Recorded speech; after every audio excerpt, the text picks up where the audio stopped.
I'm sitting here now with Zack Knight, who is going on stage very soon. Hello, Zack. Hello, you right? I'm good, thank you. Can I first ask you, I know you've got a degree in economics. Yeah. How on earth do you go from, I know, you could have saved the Eurozone or something. How do you go from that to this? When did this all start? Well, I think you've got to have a fallback, so that's my plan B basically.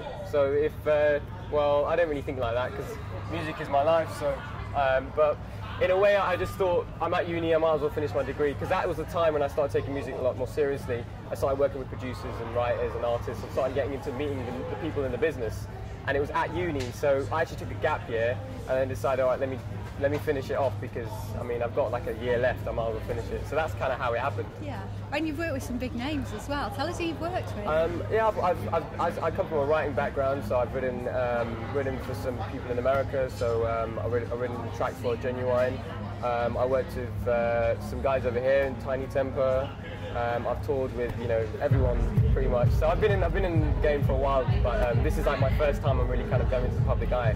And how did you get to do that? I know you've been, like you said, behind the scenes, and you started out producing and writing. How did you get into that? And I was lucky enough really to just work with some producers who had some number ones, and they basically just introduced me to them, and that was it. I was in the studio, and they basically just said write a song, and the rest is history, really. Wow. So yeah, I was pretty lucky. Who are your influences, and who do you really listen to, or who did you when you were a kid as well? I think because I think as a writer, again, I have to be quite versatile, so I listen to everything. I mean, I love Coldplay. They're quite current, but I mean, I grew up listening to Michael Jackson and obviously trying to imitate his moves. So yeah, I mean, a mixture of both, really, both worlds. When you say you try to imitate his moves? Yeah, which I'll do later on. I'll try anyway. Well, you're going to do some moonwalking on stage? Maybe a few like sidewalks or something. Wicked, wicked. Yeah. So what music have you got coming out and coming up then soon? So I've got the first single, which is already out right now, so go and buy that. It's called All Over Again. And then I've got the next single coming out next month. It's called Who I Am. But I'm not going to be performing that just yet. I'm not allowed to, apparently.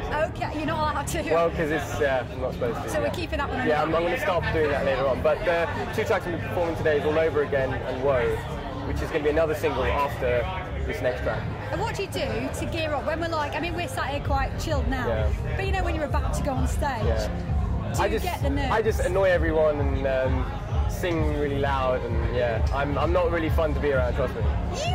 You haven't annoyed anybody in here yet, or is that? Well, you should have seen me. You should have seen me. I was like singing like ABBA or something earlier. Yeah, it might get annoying after a little while, but we've enjoyed your company so far, and I'm sure they're going to love you out there on stage as well. Yeah, I can't wait. Zack Knight, thank you for chatting. All right, thanks for having me.